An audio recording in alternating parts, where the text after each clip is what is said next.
Hammaga salom, men bilan yana bir kunlik vlog. Bu galgi vlogimda hech qanaqa ovqat tayyorlashlar bo'lmaydi, chunki men faqat o'zimni xonamni tozalashga ulgurdim. Hammada gripp yuribdi va bu shamollash bizani oilaga ham tashrif buyurdi. Turmush o'rtog'im qattiq shamollab, uyda davolandilar. Shu sababli hech qayerga yig'a olmadim. Ishga tushishlari bilan birinchi ishim uyimizni havosini almashtirish bo'ldi. Yozgi kiyimlarimni hammasini yig'ib, qishki kiyimlarni vishelkaga ilib joylab oldim. Kerak emas, kiyilmaydigan kiyimlarni berib yuborishga tayinlab qo'ydim. Keyin bitta narsani o'qib hayron qoldim. Shaxsiy xonani ko'rsatib bo'lmaydi deb juda ko'p yozishdi menga. Hammani fikrlashi, dunyoqarashi boshqacha. Men o'zimga tegishli bo'lgan xonalarda video olaman bo'ldi. Uyimizda xonalar ko'p, ularni ham tozalayman.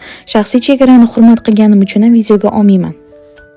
Meni xonam bu meniki bo'lgani uchun ham videoga olaman. Menimcha hech qanaqa yomon tarafi yo'q. Sizlar nima deb o'ylaysizlar? Fikringizni yozib ketinglar.